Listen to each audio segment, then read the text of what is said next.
दोस्तों, आज की कहानी आपको सोचने पर मजबूर कर देगी। अक्सर हम कई मौक़ों पर कुत्तों का नाम लेकर मिसाल दिया करते हैं। किसी को गाली देते हैं तो कुत्ते का नाम जुबान पर आता है। गाली आदमी को देते हैं पर नाम कुत्ते का बदनाम होता है। क्या कुत्ता इतना गया गुजरा जीव है, हमने उसे कभी खिलाने पिलाने के बारे में तो नहीं सोचा, चाहे कितने ही दिन से भूखा द्वार पर पड़ा हो। लेकिन हमें कभी उसका नाम इस्तेमाल करने में लज्जा नहीं आई। आपसे निवेदन है, 5 मिनट का समय निकाल कर इस कहानी को जरूर सुन लेना, शायद आपकी सोच बदल जाए। नमस्कार दोस्तों, स्वागत है। एक गांव में सुरेश नाम का लड़का रहता था। वह बहुत परेशान था। वह बस यही सोचता रहता कि मैंने पिछले जन्म में क्या पाप किया था जो मुझे अभी भुगतना पड़ रहा है।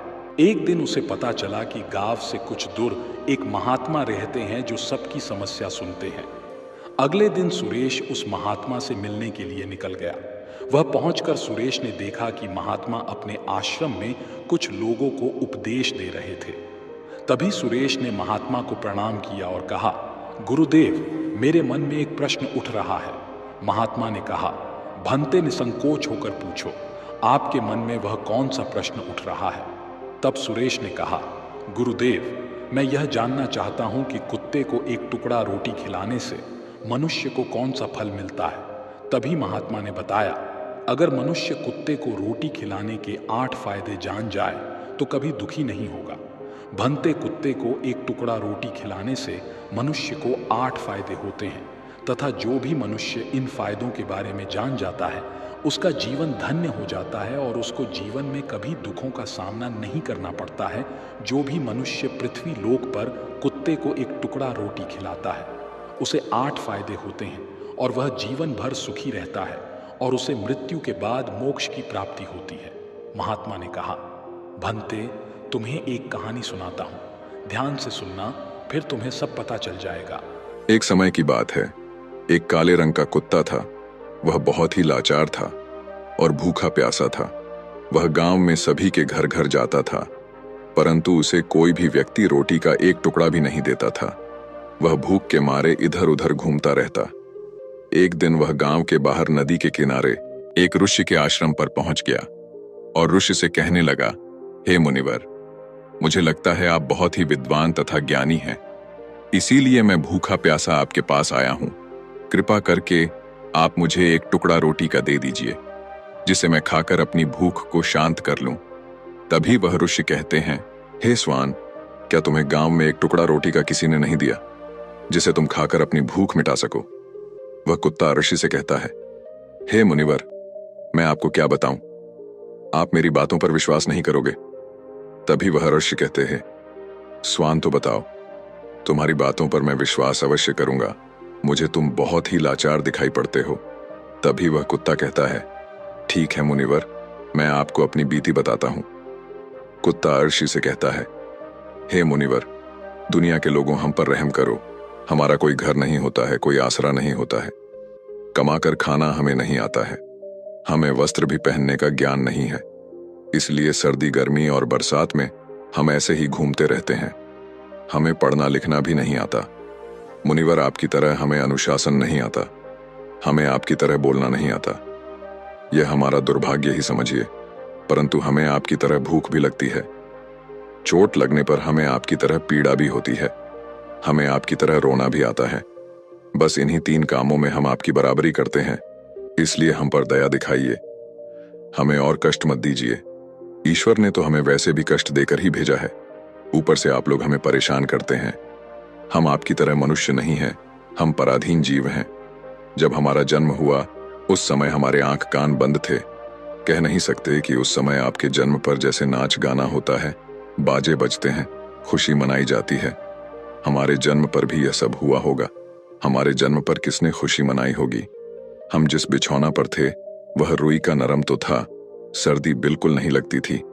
मैं मन में सोच रहा था कि किसी बड़े घर में पैदा हुआ हूं, लेकिन जब हमारी आंख खुली तो मैंने देखा कि हमारी माँ, जिसे आप लोग कुतिया बोलते हो, वह अपने 5 बच्चों को छाती से चिपकाकर एक राह के ढेर में पड़ी थी। हम 5 भाई थे, बाकी 4 भाई तो लाल और भूरे रंग के थे। मैं अकेला ही काले रंग का था, सबसे छोटा मैं ही था, इसलिए कमजोर था मेरी माँ। हम लोगों के पास कम ही आती थी, क्योंकि उसे भी अपने भोजन की व्यवस्था करनी पड़ती थी। यदि वह ना खाती तो हमें दूध कहाँ से पिलाती। उस एक माँ पर हम 5 भाई निर्भर थे। वह बेचारी अपने भोजन के लिए इधर उधर दौड़ती रहती थी। कभी भोजन मिल भी जाता था, कभी नहीं भी मिलता था, लेकिन वह हमेशा हम 5 का बड़ा ख्याल रखती थी। आखिर वह हमारी माँ थी। वह रात भर जागकर गांव की रखवाली करती थी। किसी की मजाल नहीं थी कि कोई अनजान आदमी बुरी नीयत से गांव की तरफ भी झांक जाए। दूसरे गांव के कुत्ते भी हमारी माँ के डर से गांव में नहीं आते थे। गांव के किसी किसान के खेत में कोई जानवर खड़ी फसल खाने आते तो हमारी माँ उसे दौड़कर भगा देती। गांव वालों के लिए इतना सब करने के बाद भी कोई कोई मनुष्य तो हमारी माँ को भोजन तक नहीं देता था। भोजन के लिए हमारी माँ को मजबूर होकर छीना झपटी करनी पड़ती थी। कई बार तो लोग उसे लाठी डंडों से पीट पीट कर भगा देते थे। बेचारी उस दिन भूखी प्यासी रहकर पेट की आग से जलती रहती थी। वह कहता है, हे मुनिवर, आखिर भूख तो हमें आपकी ही तरह लगती है। ऊपर से उसे अपने 5 बच्चों की चिंता भी लगी रहती थी। आखिर माँ जो थी, भूख उसे चैन से बैठने नहीं देती थी, और गांव वालों का भी उसे देखकर हृदय नहीं पसीजता था। तो बेबस होकर उन लोगों के घरों में चोरी से घूमना पड़ता था, और खाने की कोई चीज मिल जाती तो उसे खाकर अपने पेट की आग बुझा लेती थी। कई बार तो लोग उसे खाने की वस्तु ले जाते हुए देखते तो लाठी डंडे लेकर उसके पीछे पड़ जाते। कुछ निर्दय लोग तो कई बार उसे घर के अंदर बंद करके पीटते थे, हमारी माँ का बुरा हाल कर देते थे। फिर वह कुत्ता आरशी से कहता है, हे मुनिवर, हमारी माँ ने क्या बिगाड़ा था? उसने सिर्फ अपने पेट के लिए भोजन ही तो चुराया था। चोरी करने का हमें कोई शौक नहीं है, पर पापी पेट हमें यह सब करने के लिए मजबूर कर देता है। एक दिन की बात है, बड़ी जोरदार बरसात हो रही थी, ओले पड़े थे, ठंडी हवा चल रही थी। उस ठंड में ठिठुरकर हमारे 3 भाई मर गए। उस दिन हमारी माँ बहुत रोई थी, लेकिन मनुष्य हमारी पीड़ा को नहीं समझा, क्योंकि उसके बच्चे थोड़े ही मरे थे। फिर वह कुत्ता कहता है, हे मुनिवर, अब हम सिर्फ 2 भाई रह गए थे। हमारी माँ हम दोनों की अच्छे से देखभाल करने लगी। फिर एक दिन उसी गांव में एक सेठ के घर पर दावत चल रही थी और अनेक प्रकार की मिठाइयां बन रही थीं। सेठ जी के घर काफी मेहमान आए हुए थे। हमारी माँ कुछ खाने की तलाश में बार बार उधर जाती, लेकिन लोग उसे दुत्कार कर भगा देते थे। किसी को उस पर इतना भी तरस नहीं आया कि एक रोटी उस बेचारी को खाने को फेंक दे। एक रोटी से उनका क्या बिगड़ जाता। मेरी माँ बार बार जाती और वहीं खड़ी खड़ी देखती रहती थी। सेठ जी के आंगन में दावत खाने का सिलसिला चालू हुआ। भोजन परोसा जाने लगा। मेरी माँ भी वहीं जाकर पूंछ हिलाने लगी। खाना परोसने वाला आदमी जब किसी काम से भीतर गया तो मेरी माँ दबे पांव रोटी लेने को चल पड़ी। फिर दूसरे आदमी ने मेरी माँ को जाते हुए देख लिया तो चारों ओर से लोग चिल्ला चिल्लाकर उसकी तरफ भागे। मेरी माँ उनकी चीख सुनकर घबरा गई। 2-3 आदमी लाठी लेकर उसके पीछे बड़े बेहरमी से दौड़े। मेरी माँ वहां से घबराकर भागने लगी, परंतु उसे वहां से निकलने का कोई रास्ता नहीं मिला, क्योंकि सामने से लोग लाठी डंडे लेकर आ रहे थे। तभी मेरी माँ वहां पर जो लोग भोजन कर रहे थे उनको लांघ कर निकल गई। आगे वह कुत्ता कहता है, हे मुनिवर, मेरी माँ अपने निकलने पर इतनी हैरान नहीं थी जितनी कि उन लोगों को देखकर हुई थी जो वहां पर दावत खा रहे थे। वह सब उठकर खड़े हो गए। उन्होंने भोजन करना छोड़ दिया और कहने लगे कि कुतिया के लांघ जाने के कारण भोजन भ्रष्ट हो गया है। सब एक दूसरे से विचार विमर्श कर रहे थे कि अब क्या किया जाए। खाना तो सब खराब हो गया है। फिर सेठ जी फूट फूट कर रोने लगे। कुछ लोग तो यह भी कह रहे थे कि भाई कुतिया के लांघने से भोजन खराब कैसे हो गया? उसने खाने में या पतलों में मुंह थोड़ी डाला है, सिर्फ ऊपर से लांघ कर ही तो गई है। और कहने लगे, शहरों में तो लोग कुत्ते को पालकर घर के अंदर सुलाते भी हैं और खिलाते भी हैं, तो इसमें कोई बुरी बात नहीं है। अगर कुतिया लांघ कर गई है तो भोजन खराब नहीं हुआ है। लेकिन उनमें से कुछ लोग बड़े घरों से ताल्लुक रखते थे, उन्होंने एक भी नहीं चलने दी। कह रहे थे कि भोजन तो भ्रष्ट हो गया है, यह हमारे खाने के लायक नहीं है। आखिरकार उन्हीं की बात मानी गई। अब तो वह सारा भोजन गरीबों में बांट दिया गया। उस दिन तो मेरी माँ को खूब पेट भर के खाना मिला था। ऐसा सुख उसने जीवन में कभी नहीं पाया था, लेकिन वह सुख उसके लिए बड़ी मुसीबत बन गया। वह भोजन करके वहां आराम से लेटी ही थी। उतने में वह सेठ डंडा लेकर वहां आ पहुंचा और उसे बुरी तरह से पीटने लगा। उसे वहां से भागने का भी कोई अवसर नहीं मिल पाया। डंडों की चोट से वह बुरी तरह से चिल्लाने लगी। मां का विलाप सुनकर पत्थर भी पिघल जाता है, पर उस निर्दय को उस पर जरा भी रहम नहीं आया। वह उसे कठोरतापूर्वक पीटता रहा। मां का वह सौर पूरे गांव में सुनाई दे रहा था। तब कुछ लोग आए और उसे समझाते हुए बोले, सेठ जी, जाने दो, भूख में तो आदमी की भी बुद्धि भ्रष्ट हो जाती है। यह तो एक पशु है, इसे अच्छे बुरे का क्या ज्ञान। अब इसे मारकर आपको क्या मिलेगा? जो होना था सो हो गया। लोगों के समझाने के बाद उसने हमारी मां को पीटना बंद किया। फिर बड़ी मुश्किल हालात में वह हमारे पास आई। मां ने आकर सारी कहानी हम दोनों भाइयों को सुनाई। हमने सोचा कि कितना कष्ट भरा है। हम कुत्तों का जीवन। आदमी एक रोटी के टुकड़े के बदले एक चोर के जितना पीटता है, बेकार है। ऐसे लोग जो हम लोगों की पीड़ा को नहीं समझते, वह कुत्ता कहता है, हे मुनिवर। एक दिन की बात है, उसी गांव के बाहर एक ब्राह्मण आकर ठहरा हुआ था। उसने अपने भोजन के लिए एक जगह चुल्ला बनाया और उस पर दाल बनाने के लिए रख दी। उसके बाद आटा गोद कर रख दिया। वह वहीं पास में कुएं पर पानी लेने चला गया। इधर कहीं से मेरी मां भी घूमती हुई वहीं पहुंच गई। उसने आटे को देखा तो सोचने लगी कि शायद इस आटे का कोई मालिक नहीं है। यही सोचकर वह उस आटे को खाने लगी। उधर उस ब्राह्मण ने कुएं के पास से देखा कि उसका आटा एक कुतिया खा रही है, तो वह बड़ा दुखी हुआ। वह बेचारा रोने लगा, क्योंकि वह भी 2 दिनों का भूखा और थका हुआ था। कुछ लोगों ने उसे कहा, अरे ब्राह्मण देवता, इस कुतिया ने तुम्हारा भी आटा बिगाड़ दिया। कल तो इसने सेठ जी की पूरी रसोई बिगाड़ कर रख दी। ब्राह्मण दुखी होता हुआ बोला, भाई मुझे क्या मालूम था, यह दुष्ट कुतिया मेरे आटे को खाने के लिए घात लगाए बैठी है। ब्राह्मण ने ना आव देखा न ताव लाठी लेकर उस कुतिया के ऊपर टूट पड़ा। मां उस आटे को ठीक से खा भी नहीं पाई थी, पर उससे ज्यादा कि उस पर लाठी बरस गई। महीनों तक मेरी मां लड़खड़ाते हुई घूमती रही। तब उस दिन समझ में आया कि आदमी कितना खुदगर्ज है। हम उसका कोई भी कार्य करते हैं तो भी वह हमें नहीं समझता।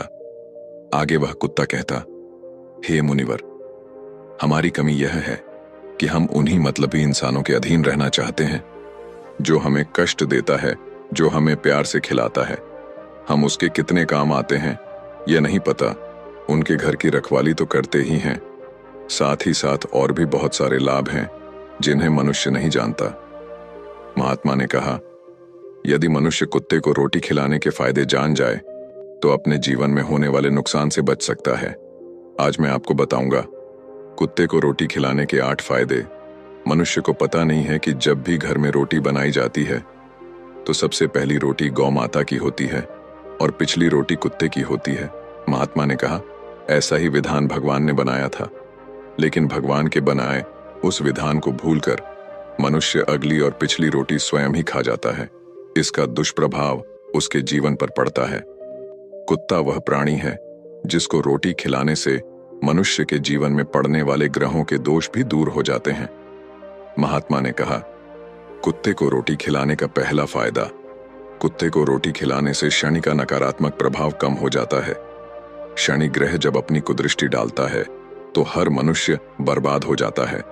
जिस व्यक्ति पर उनकी महादशा का आरंभ हो जाता है तो बने बनाए काम अपने आप बिगड़ने लगते हैं और वह मनुष्य आर्थिक तंगी का शिकार हो जाता है। उस स्थिति में व्यक्ति यदि कुत्ते को रोटी खिलाता है तो उस पर शनि का दुष्प्रभाव बहुत ही कम हो जाता है। कुत्ते को रोटी खिलाने का दूसरा फायदा, कुत्ते को रोटी खिलाने से भाग्य आपके पक्ष में हो जाता है। आपके घर के अंदर नकारात्मक शक्ति नष्ट हो जाती है। कुत्ते को रोटी खिलाने का तीसरा फायदा, कुत्ते को रोटी खिलाने से माता लक्ष्मी प्रसन्न हो जाती है और आपके घर में धन दौलत की कभी कमी नहीं रहती है।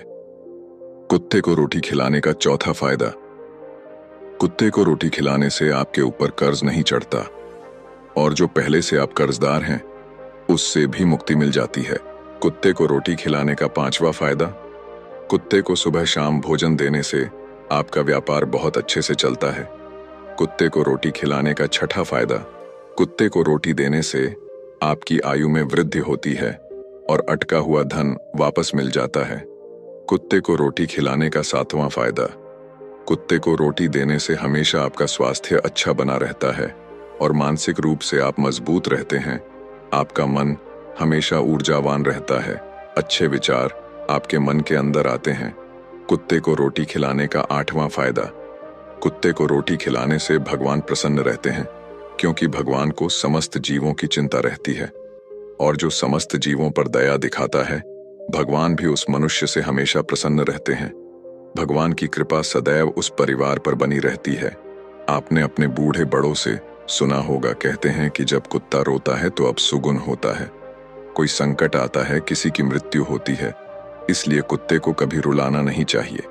इस प्रकार से महात्मा ने सुरेश को कुत्ते को रोटी खिलाने के 8 फायदे बताए और जो भी मनुष्य कुत्ते को रोटी खिलाता है तो उसे इन 8 फायदों का फल प्राप्त होता है।